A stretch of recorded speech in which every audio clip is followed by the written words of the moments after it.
So yun guys, nagpe-prepare tayo ng ating lulutuin ng beef calderita. So nandyan na yung mga gagamitin natin guys. Yan yung beef natin, puro laman yan.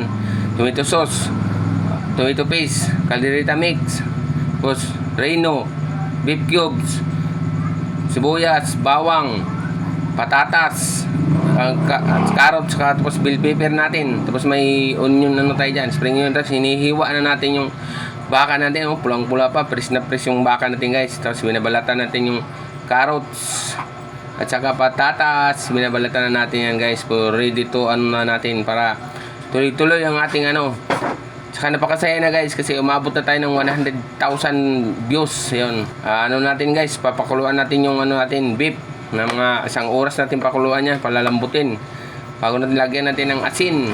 Tapos lagyan din natin ng paminta.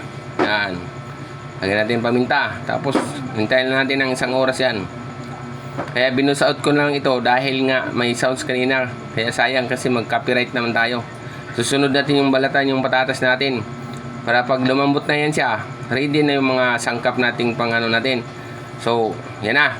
Andyan yung si Master. I-follow nyo rin sa kanyang Facebook yan guys. Si Strike. Yan, hiwain natin yung natin. Patatas ng cubes lang, pati yung carrots para maganda namang tingnan natin yan. Ganyan lang guys, ingat lang din sa ating mga kamay. Yan, sunod natin yung bell pepper natin, tapos onion leeks, yung spring onion. So hiwa tayo ng sibuyas. Yan, siyok na yung natin, pressure cooker natin. Yan, nandiyan na. Kaya di masyadong kasi tinanggalan ko to ng buset dahil nga may sounds magka-copyright na naman ang ating videos guys, kaya nag voice over na lang natin. Guys, say ni Kuya Francis nyo guys, habang hinihintay natin yung ating pinakuluang baka ng isang oras. Kaya huwag nyo kalimutan mag-follow and share. Yan, nakaready na lahat ng ating gagawin guys. Ang kasunod nyan, gigisahin na lang natin yung ating kalderitang baka yan. Naglagay natin sibuyas.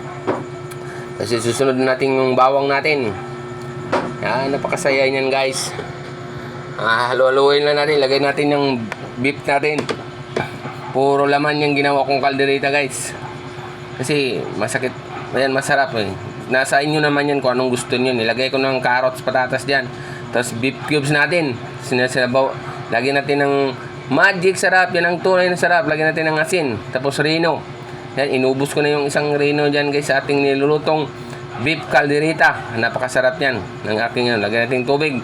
Sa halo-haloin natin. Tapos hintayin na natin yung isang kumulo bago natin ilagay yung mga yung mga tomato paste saka tomato sauce. Takpan na natin. Pakuluin natin yan mga 15 minutes. Ilagay na natin yung tomato sauce natin. Sunod natin yung tomato paste. Tapos calderita mix. Hanggang natin. Lagay na natin yung bell pepper kasi ready to eat na yan guys. Saka napakasarap niyang ating ginagawa. Dahil may nilagay pa ko dyan green beans. Sinikumpleto ko na lahat ang ating mga kita nyo ng sauce guys. Sauce nakakaano.